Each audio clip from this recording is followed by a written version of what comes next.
Ciência. Religião. Em guerra há milhares de anos. Cada vez que depende de um teste, fica provado que a ciência tem razão. Conforme a ciência progredia, Deus ia tendo cada vez menos o que fazer. E ainda hoje pode ser que a fusão da fé com a tecnologia nos aproxime mais do que nunca da solução do grande mistério da vida. Por eu ser um religioso convicto, a ciência é o meu jeito de ir em busca do mistério de Deus. Provando a existência de Deus.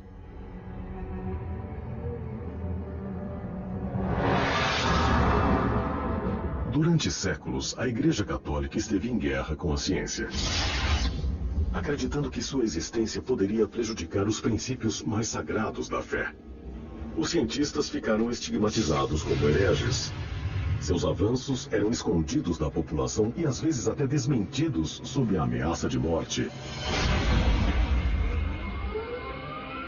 Mas atualmente há indícios de uma mudança radical.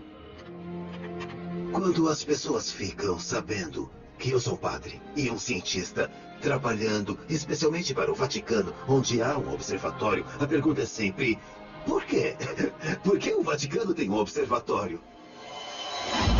A instalação multimilionária de classe mundial fica a 3.300 metros acima do nível do mar.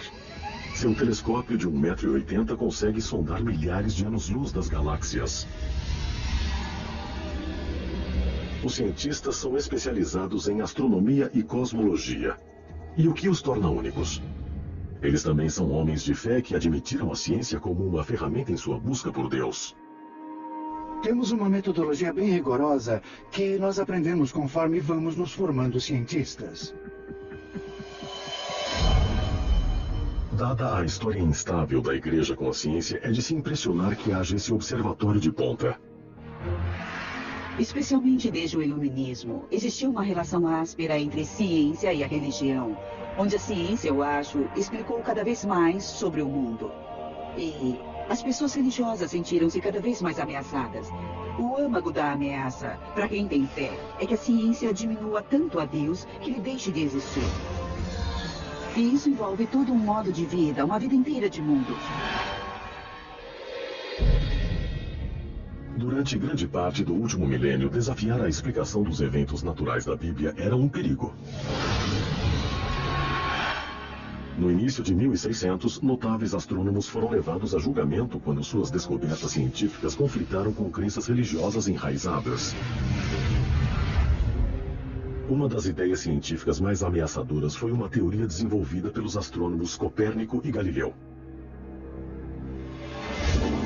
A Igreja ensinava que a Terra era o centro do sistema solar e que o Sol girava em torno dela. Mas Copérnico e Galileu sugeriram o contrário, que o Sol era o centro do sistema solar.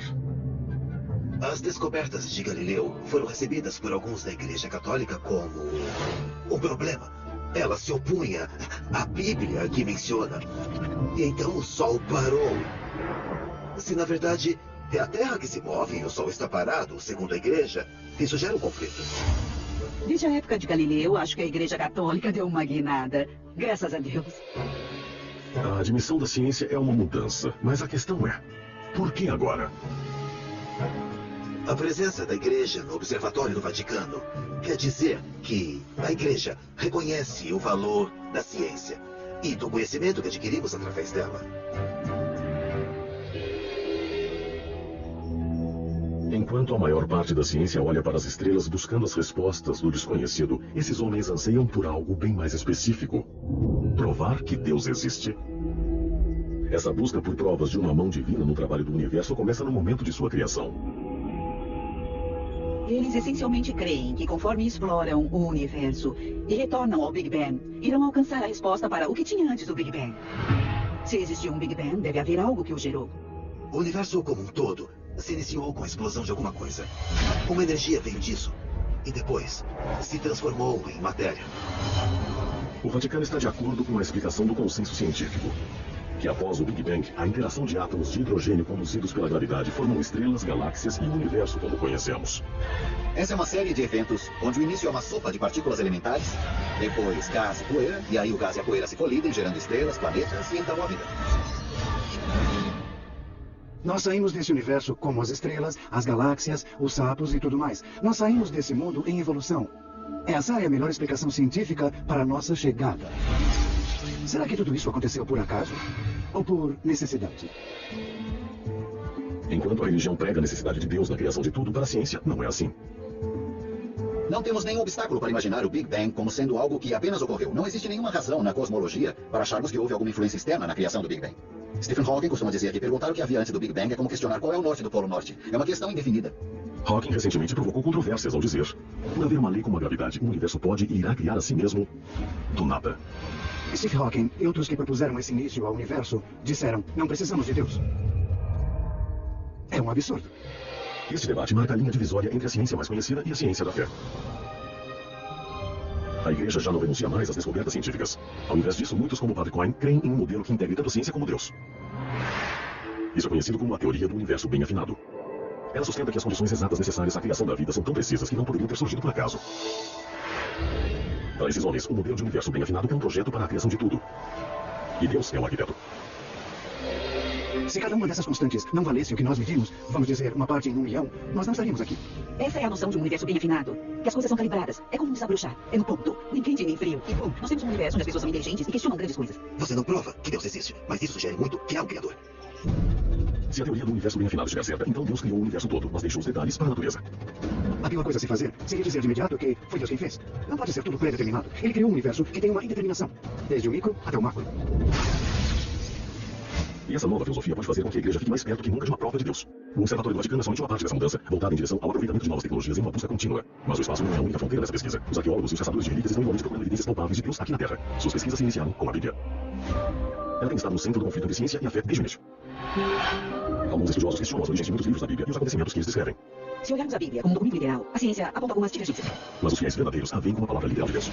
E agora eles usam a ciência para tentar provar isso. Se a investigação científica provar que alguns dos milagres bíblicos podem ter de fato ocorrido, muitos acreditam que isso também poderá provar a existência de Deus. Etiópia. Ao norte da Etiópia, um homem está na trilha da maior descoberta de todas. Fui treinado como um policial científico. Agora uso essas habilidades para tentar solucionar os antigos mistérios da Bíblia. Atualmente estamos em uma jornada bem empolgante para possivelmente resolver os maiores mistérios de todos os tempos. Sua missão: achar a Arca da Aliança Perdida, um baú misterioso construído para guardar as tábuas em que os 10 mandamentos foram escritos. Para muitos, a Arca é nada mais que uma lenda. Mas os fiéis creem que isso irá revelar a prova física de Deus. De acordo com o Velho Testamento, Deus se comunicou com os judeus por meio dessa Arca. Ali é um objeto que foi um sinal de Deus e a confirmação dele ter estado na Terra. Esse objeto fundamental da adoração dos judeus e de repente sumiu. E um puff saiu do nosso campo de visão e ninguém sabe o que aconteceu com ele. Se a Arca constitui uma prova definitiva de Deus, é um tema para debate. Mas primeiro, ela tem que ser achada. Assim como Cork, arqueólogos e pesquisadores vasculharam o mundo buscando as pistas desse paradeiro. Mas depois de milhares de anos, as pistas são frias. Em sua busca, Cork mira uma área rica em possíveis evidências. Me falaram que você é um sangue nisso. Relatos históricos. Logo está me mostrando um buraco que foi feito nessa pedra. Eles afirmam que aqui foi onde o massa da terra ficou e a tenda é um tabernáculo. E novas pistas que logo poderiam levar a Arca. Por séculos, o homem olha para o céu primeiro como um sinal de fé. E depois, pela reflexão científica. Agora, quem encontra essas duas doutrinas opostas? E quando encontra a solução maior mistério da vida, a prova da existência de Deus. Cork está na linha de frente essa busca de evidências concretas para procurar a Arca da Aliança Perdida. Um dos artefatos mais importantes do Velho Testamento existe a crença de que a Arca contém o poder onipotente de Deus. Essa descoberta não veio mudar pela ciência, quanto à religião, mas está perdida há milhares de anos. Estamos procurando a Arca da Aliança. Esse objeto fundamental da adoração dos judeus simplesmente saiu do nosso campo de visão. Estava ali por um momento e de repente desapareceu como um passe mágico. Cork se concentrou na história da Arca depois de vistas essenciais. As instruções sobre como construir a Arca foram dadas a Moisés por Deus como um projeto. Acredita-se que a Arca é grande bastante para conter as tábuas de pedra dos 10 mandamentos. Ela tem 1 metro de comprimento, 75 centímetros de largura e altura. Ela é banhada por dentro e por fora ouro. Em cima da Arca ficaram 2 anjos dourados. Dizem que tanto o poder como a ira de Deus descansam dentro da própria Arca. Somente os sacerdotes mais devotos poderiam se aproximar dela. Se você não andasse corretamente em frente à Arca, sem outra eletricidade, você vai parar e a Deus. Em 960 a.C., a Arca foi colocada dentro do primeiro templo de Salomão, em Jerusalém. Esse relato do livro 6 é a última vez que a Arca é mencionada na Bíblia. E a Bíblia fala que a Arca foi roubada, ela foi destruída, ela só deixa de existir. Os estudiosos da Bíblia divergem sobre onde e quando a Arca desapareceu. Várias teorias persistem. Agora, aliás, mais fortes surgiram pesquisas iniciadas na década de 80 por Mary Hancock, correspondente do The Economist. Hancock teorizou que a Arca oficial intervenção no momento foi reinado essa pessoa é Manassés, rei mau, maníaco e louco, e corrompido os pagãos dentro do templo. essa transformação teórica forçada ser devotos e já a Arca protegeu o poder necessário. A Deus não confiança na presença A Arca tem sido transportada por fiéis sacerdotes levitas que sentiam repulsa e a sujeira que estava sendo trazida ao templo. Cork acredita que o universo agora difunde os poderes em Palestina, Egito, depois em e Irã. A próxima vez a sua opinião está nessas rochas daquela ilha Irã. Cork se baseia nesses livros antigos do construindo as exatas especificações que intervenção no lago de Arca. Os anões acreditam que foi construído um refúgio temporário, mas a Arca vai ser muito tempo. Os arqueólogos dizem que houve um grande conflito na ilha Antida. Os historiadores descrevem tudo dos egípcios que foram lá comigo. Cork acredita que o time da fornecer uma pista do que aconteceu na Arca. Dizem que a Arca pode ter sido distante de ela ajuda a receber em todos os lugares, exceto na presença da Arca. Os judeus teriam sacrificado o carneiro e os egípceos tornaram o carneiro. É um conflito que destruído. Cork especula que no meio da Arca foi levada às festas do próximo. A questão é onde? Alguns cientistas da Etiópia mesmo chamam a religião cristã de uma ciência e fé. É hoje na Terra. Tem minha fé, ciência e acho que a visão científica completa do mundo seja muito doente. Mas também acho que ciência capaz de ideais e ciência de O senhor Renato físico história da ciência é a chave das grandes ciências do pensamento. E nós vamos falar que Deus foi a missão de séculos. Os já começam com os primeiros da Bíblia. A visão da Bíblia. Egito. 1946 a.C. De acordo com o livro Êxodo, os exércitos de Satanás não conseguiram encontrados. a espada. E nós, os que estamos presos, eles não saem. E de repente, tem esse vento e sobra uma água atrás da figura. E tem uma resposta. E os que são presos, e os cruzam correndo. E claro, eles vão, vocês atrás. Mas a volta e a gente nós já estamos de Deus. Nós começamos a fazer as suas anjas. Uma vez mais jaga, mas descemos não mais água, como profundamente mais longevos. Então, onde os livros as luzes velhas são claro, mas os livros usam toda a na foto do Fujara, como qualquer pessoa está sendo da vida, o Fujara. Que o sistema de calor dos filmes, o sistema de formato da água. As decisões mais fortes precisam profundizar a força mesmo. E a dúvida só o modo de exercício que se só que como se simplesmente. Para não tirar a ciência mais grande das questões. E sabe, agora a ciência pode conversar. O cientista tem mais a dimensão não dizer como se pode fazer. Mas a situação simples e difícil. Aqui você vai um pouco se joga. É falando de se jogar, pode jogar, se vai transformar. E se já se tem forte, então de lá de água, ele faz água forte, isso é o jogo de cientistas. E nós temos que achar as coisas. Cientistas têm uma forte. A gente agora agora chama-se a melhor pessoa das margens para esse mundo não considerar. Porque eles não querem se conhecer sobre esse mundo. Os cientistas chegam ao uso dos conceitos da resposta. O que eles agora não falam com os cientistas, e a verdade é que as coisas que precisam ser. Então só é uma coisa que é capaz de usar. Os outros não estão muito no mesmo mundo que você. Os mais comuns são os cientistas. O que eles agora mais mais mais mais mais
Os cientistas tentam defender Deus há muito tempo.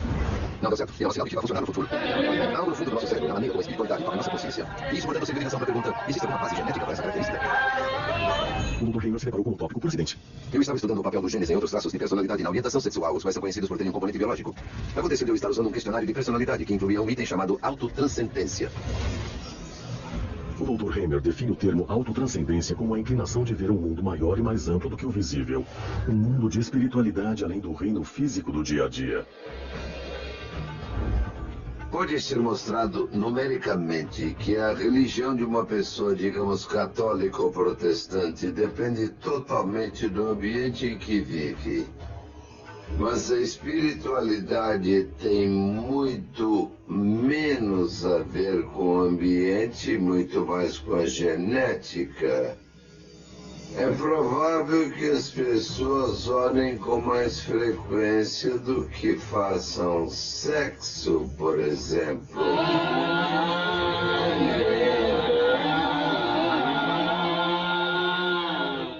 Hamer cruzou os dados do DNA de 2.000 pessoas de todas as religiões, assim como os ateus. Selecionamos um grupo de genes procurando por qualquer coisa que se relacionasse de forma consistente com um nível de autotranscendência. Após várias rodadas de testes, a equipe de Hamer identificou um tipo determinado de gene, aparentemente ligado a fortes sentimentos de espiritualidade. Esse gene, por acaso, foi chamado de VMAT2, que significa transportador de monoamina vesicular. Só para simplificar, nós o chamamos de gene de Deus.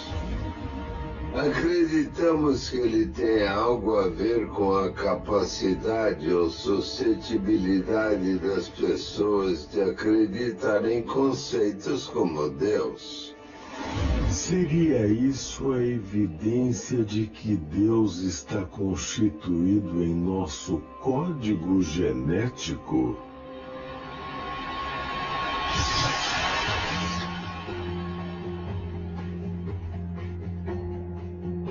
Uma coisa interessante sobre a espiritualidade é que ela é de fato um traço de personalidade independente. É diferente da ansiedade ou de qualquer outra coisa que medimos. E ela possui um componente emocional muito forte que faz com que as pessoas acreditem nas coisas mais loucas ou nas mais importantes, dependendo do seu ponto de vista. Essa é a razão das cruzadas, essa é a razão de todas as grandes ações da igreja e de todas as coisas terríveis também.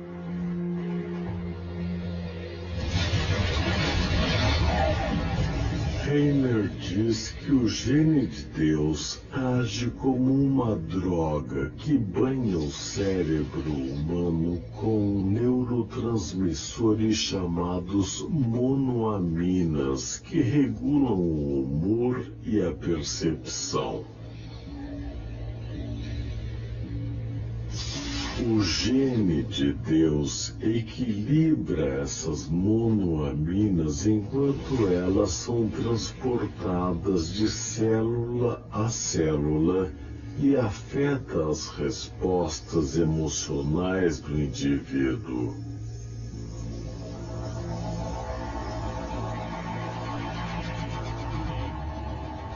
O gene VMAT2 existe em todas as pessoas. Assim como todos nós temos genes da cor do cabelo e dependendo de exatamente quais alelos do gene você tem e quais as combinações de genes, isso irá determinar se seu cabelo é loiro ou preto, ou se você é maior ou menor no nível de autotranscendência.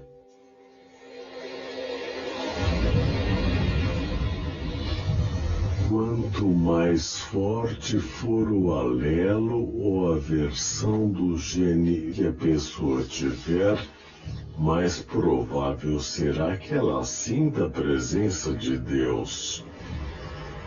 Durante sua pesquisa, a equipe de Heimer detectou outro fenômeno. Os efeitos de uma poderosa forma do gene de Deus às vezes podem ser reforçados ou copiados por drogas alucinógenas. Se olharmos para algumas drogas psicodélicas como psilocibina, por exemplo, ou LSD, elas são equivalentes à serotonina. Elas se parecem com serotonina, mas enganam o cérebro.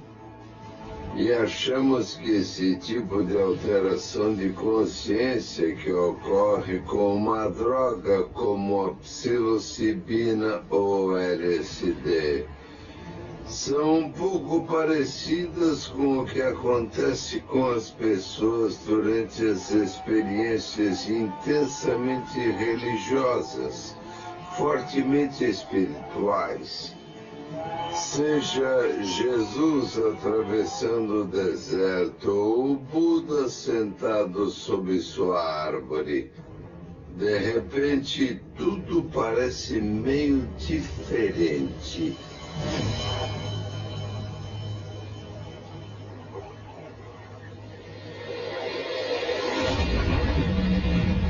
De acordo com as descobertas de Heimer, as reações químicas reguladas pelo gene de Deus poderiam ter sido responsáveis por alguns dos milagres descritos na Bíblia, como Moisés e a sarça ardente. Moisés estava viajando, basicamente. Agora, pode ser que ele estivesse em uma viagem porque Deus estava falando com ele na sarça ardente, ou pode ser que ele estivesse em uma viagem porque misturou um cogumelo ruim na sopa naquele dia. Não tenho como saber ou prever isso, mas o que sei é que as suas experiências implicaram em mudanças no nível dessas monoaminas em seu cérebro. Isso não quer dizer que as experiências religiosas são como drogas. Só quer dizer que ambas funcionam nos mesmos caminhos do cérebro. Possuir o gene de Deus que o torna mais espiritual é como ter um pouquinho mais de psilocibina em toda a sua vida. E isso só faz o cérebro ser um pouco mais suscetível a esses tipos de ideias. Se você tem fé, pode dizer, olha, isso prova que Deus nos fez para que possamos compreendê-lo. E isso comprova a existência de Deus. Se for um ateu, pode falar, olha, isso prova que o cérebro simplesmente inventa Deus de qualquer maneira. É um monte de química. Deus não existe. Mas se ele não está lá para ligar o homem a Deus, por que algo como o gene de Deus evoluiria?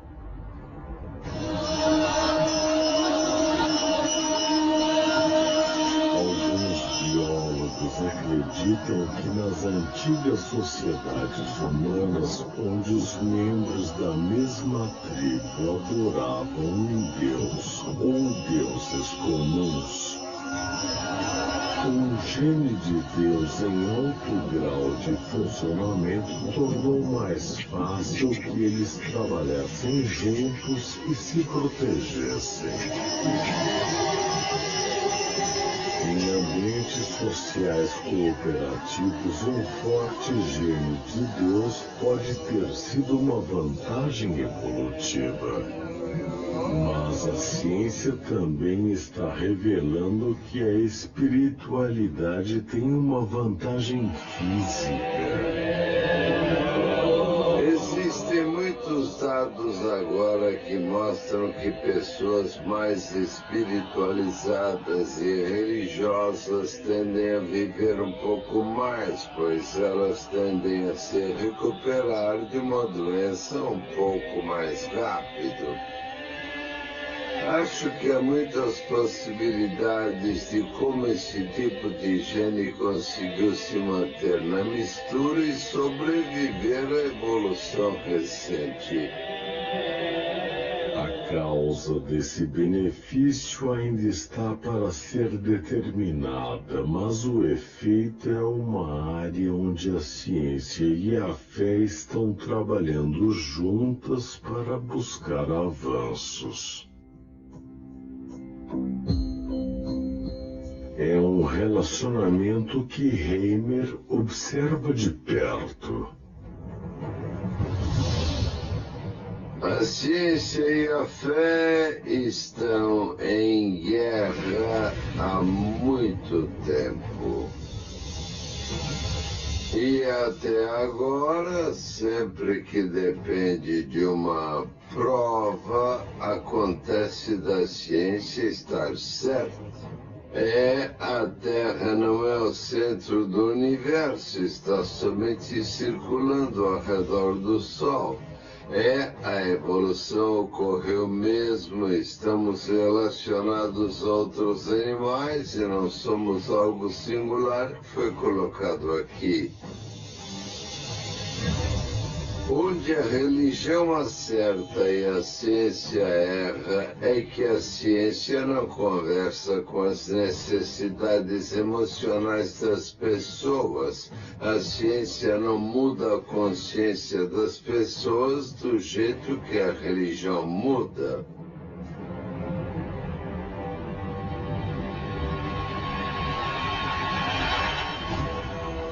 Os cientistas poderão explicar as origens da consciência humana?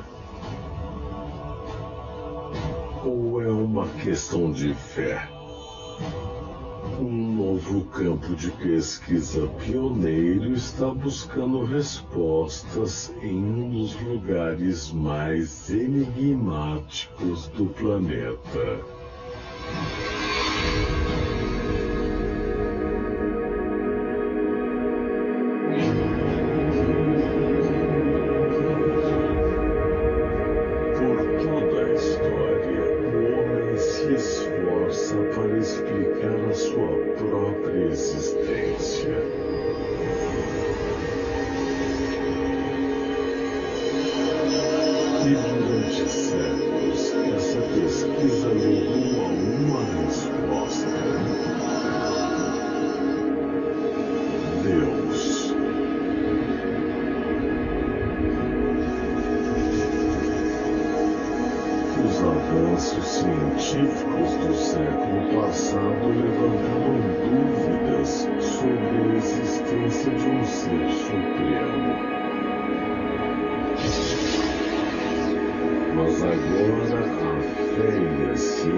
Os caçadores de relíquias e os fiéis procuram encontrar a prova na Bíblia, esse pesquisador acredita que o caminho para Deus pode estar muito mais perto do que pensamos.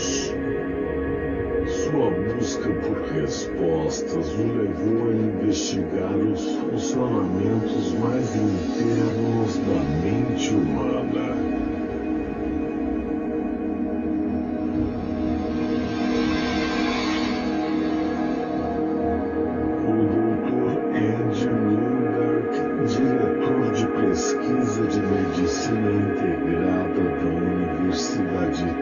Thomas Jefferson estuda o que acontece com o cérebro humano quando ele contempla Deus e o mundo espiritual. Acho que estamos em um ponto interessante onde temos a chance de juntar ciência e religião de uma forma que nunca podemos fazer. Há um senso do cérebro humano que nos permite explorar o mundo cientificamente e pensar nas coisas de forma religiosa ou espiritual.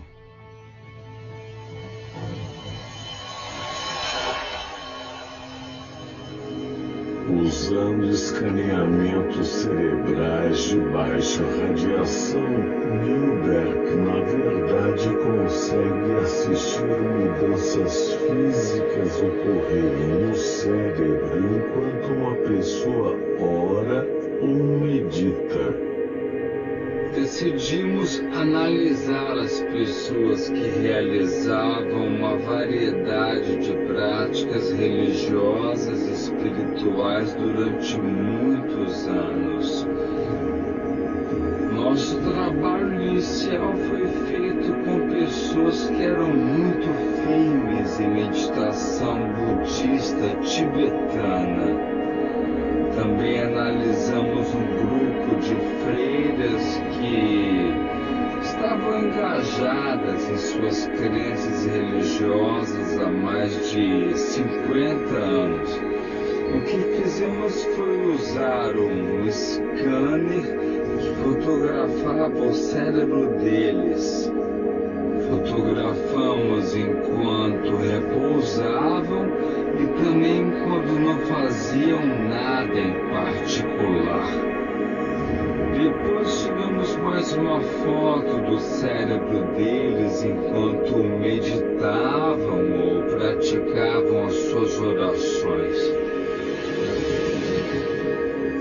As áreas que pareciam ser mais afetadas durante essas práticas incluem uma parte do cérebro chamada lobo frontal, logo atrás da testa.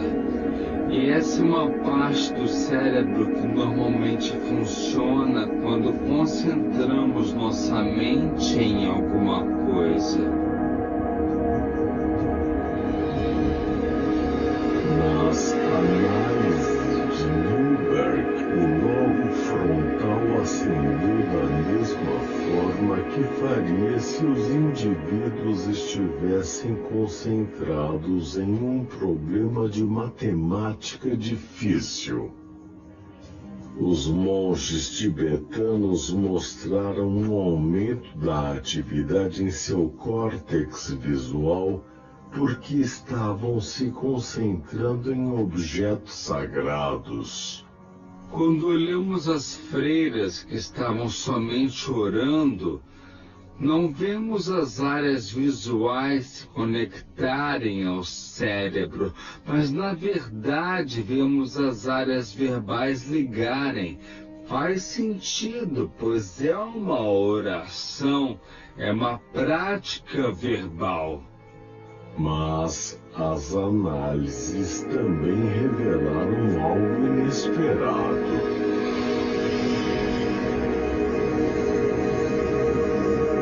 Outra área que ficamos particularmente interessados é uma área chamada de lobo parietal, que fica na parte superior atrás do cérebro. O que achamos muito interessante nas pessoas que meditavam e nas freiras que oravam é que essa área do cérebro de fato se acalma durante essas práticas. O lobo parietal é a parte do nosso cérebro que monitora e reforça o sentido do nosso ambiente imediato ao redor. Então, quando o Dr. Newberg viu logo ficar escuro, ele testemunhou os indivíduos perderem mentalmente a noção de seu espaço, tornando-se um com o universo. O que o Sérgio está dizendo? Sim, de verdade, você deve sentir essas coisas, pois o lobo parietal os conhece e o lobo frontal aceita. Passamos por uma experiência em que a pessoa de fato se perde, perdendo também a capacidade de perceber o espaço e o tempo de modo que percebemos. As análises do Dr. seriam uma prova de Deus. Analisei uma freira que sentiu que estava na presença de Deus. Posso dizer como o cérebro dela fica quando acredita que está junto dele. A análise não diz se Deus está com ela ou não. O que é importante no contexto da pesquisa é que é nessas experiências que as pessoas dizem, encontrei Deus. Ou descobriu alguma coisa que totalmente o nosso universo, totalmente total, quando vemos a realidade material, não conseguimos chegar. As descobertas do Dr. são seres humanos fáceis de conhecer Ao certo Mateus, contemplando Deus, percebemos aqui os nossos mais estavam na universidade, uma conversa das feiras cristãs, estamos Deus. E como entendemos como completamente descoberta aqui, Mateus, fato, existe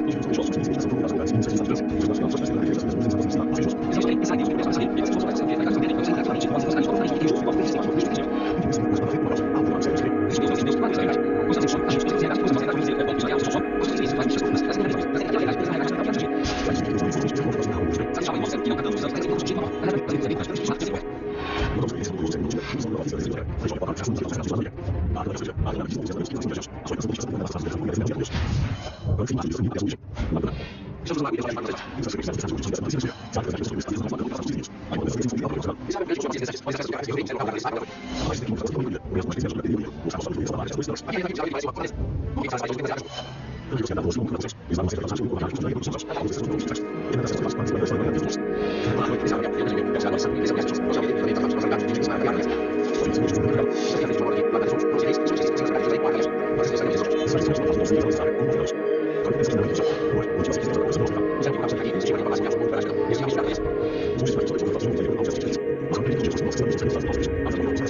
Nós estamos andando nas pedras da posição da base de igreja da África subsaariana. E foi pra cá, e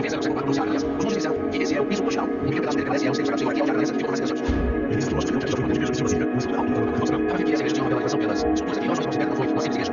Isso que chama de civilização, isso pode ser um local de banho, quando você observava antes de ir para a igreja. a igreja criada nos nossos séculos XVI, mas não foi criada desde a data dos ciências como uma quando a igreja veio em 1965, vamos falar de um banco praticado nos anos de valor. E ali, é onde os dizem, eu pessoalmente acredito, e a aliança é usar hoje. Os objetos de áreas de estados de uma nova polícia. Os olhos de casa de defesa, contatos de utilização de ciência antiga. Ele disse, há 6 anos, eu sou padre dessa igreja. A segurança desse local é muito séria. Mesmo que todos os passados passados são muito simples dentro da igreja. E mais uma vez, o grande marco sagrado dentro da verdade, existe um segredo que dentro do homem. Dizem que os segredos secretos são muito fechadas. É impossível se enxergar dentro de uma aliança. Mas a moda que existe acesso à própria reputação. Os tipos que ela tem, principalmente, eles acreditam que são ficaram nesse objeto, no coração puro, você vai morrer. Isso é uma vida. Eles têm noção que essa área depois é cima e imagina. A mente jovem diz que não se liga para a estaca. Não é um local, outro rio, mas e ele que não gosta que faz o mesmo, eu e a família foi pouco ouvir. O testemunho ficou com a visão muito ruim e aí está vivo hoje. Eu não acredito que desde esse tipo de desafio. Acho que ela não quer genuinamente. As pessoas são dominadas desde que nasceram.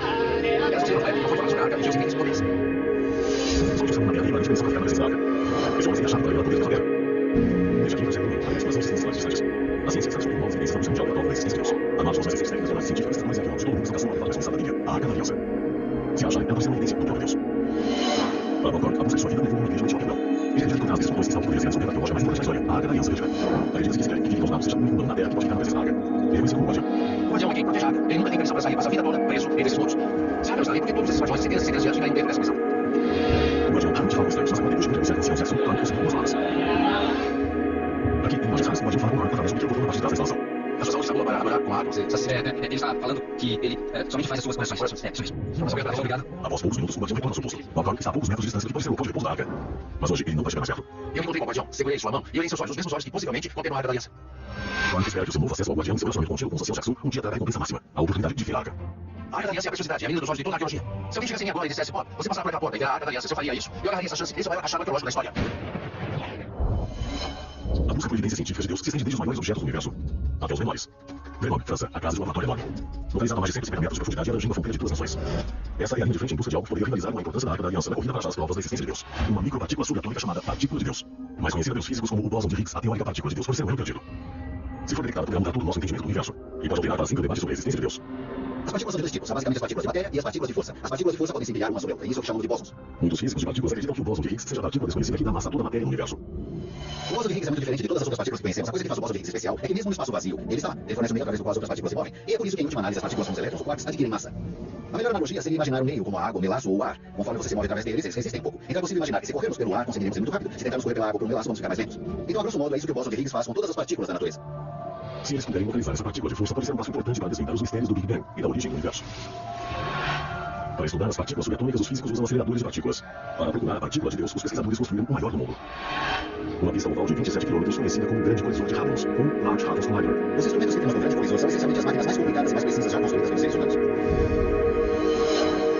Nós pegamos os prótons e os aceleramos muito próximo à velocidade da luz.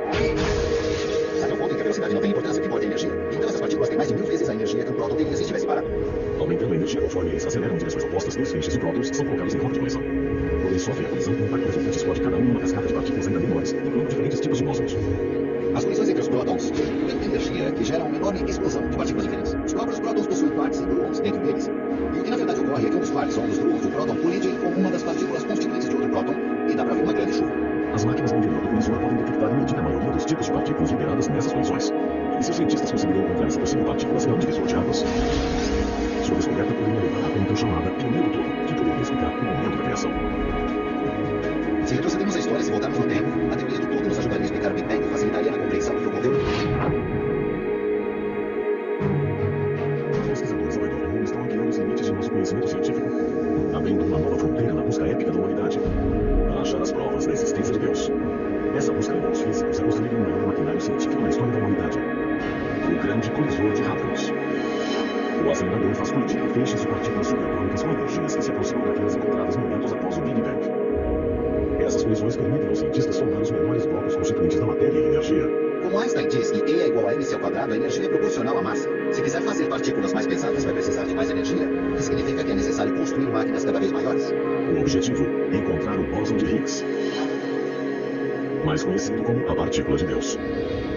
Sua descoberta poderá revelar um modelo padrão, uma teoria que resume o nosso conhecimento de mecânica quântica, eletromagnetismo e física de partículas. Encontrar o bóson de Higgs seria realmente um triunfo da imaginação humana.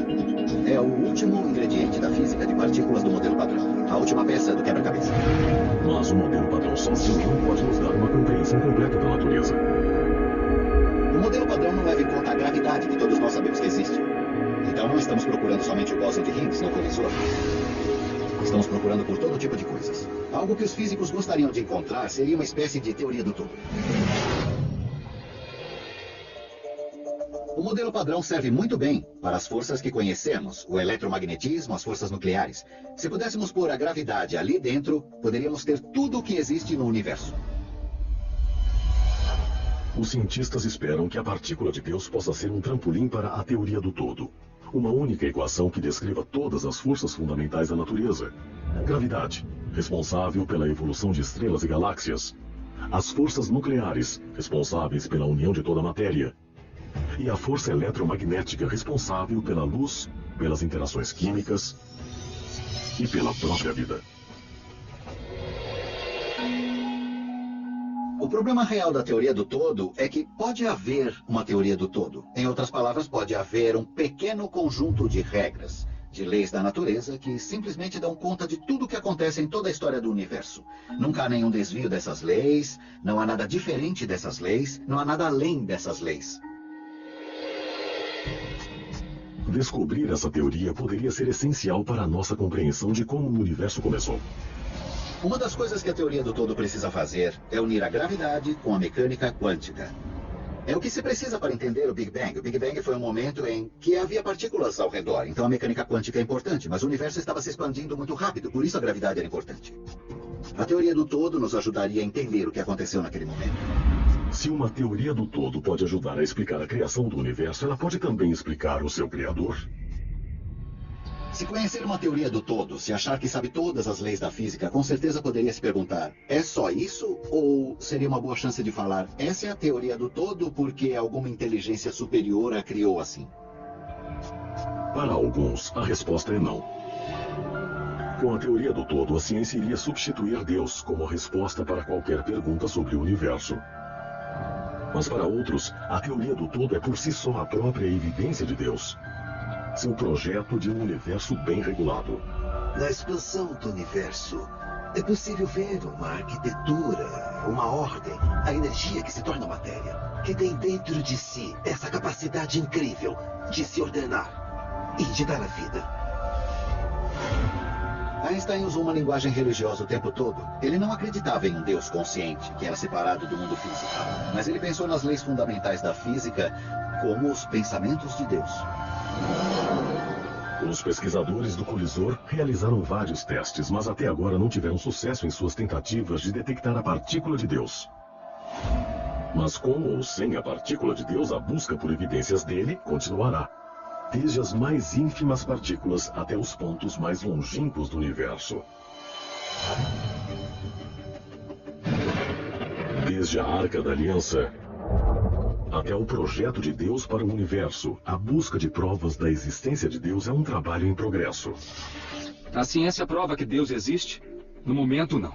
Mas eu acho que o único modo de provar se Deus existe ou não, não é só através da ciência, mas pela perspectiva religiosa e espiritual, assim como pela perspectiva empírica da ciência. Mas a própria busca, essa procura da prova quantificável de um Criador, é uma faceta que define a experiência humana. Essa pode ser a questão mais importante da vida, a pergunta mais valiosa da vida é se Deus existe, pois isso vai mudar o modo de viver. E então busque uma prova disso. Será que esse é o local onde a ciência vai finalmente descobrir a prova da existência de Deus? Ou será que o próximo grande passo em direção à nossa compreensão de um poder superior, se existir, pode aparecer em qualquer lugar a qualquer momento? Mas mesmo enquanto a ciência quer saber ainda mais se Deus existe ou não, alguns se perguntam: quanto será que queremos, na verdade, saber? O Deus das lacunas, o Deus que explica o inexplicável, tornou-se cada vez menor e menor. No que você escolhe acreditar? Prefere acreditar que esse mundo material é tudo que existe e que a ciência pode explicar tudo, tá? Esse dilema confronta até mesmo o mais pragmático dos cientistas. Não acho que a ciência por si só ofereça propósito e significado. Ela não nos diz o que é certo e o que é errado. Mas se quisermos saber o que é certo e o que é errado, é importante basearmos essa discussão no mundo real. E se o mundo real não tem Deus nele, Então o propósito e significado tem que vir de outro lugar. Mas conforme a busca de Deus avança, ela inspira os estudiosos e cientistas que veem seu trabalho como uma aproximação da lacuna que ainda separa a fé dos fatos. Eu diria que as pessoas que veem o mundo como um cientista são como pessoas que enxergam com um olho só, como num telescópio. Mas se olhar também pelos olhos da fé, é como ver com os dois olhos. Então terá uma visão mais ampla, mais rica do mundo, uma visão mais tridimensional do planeta.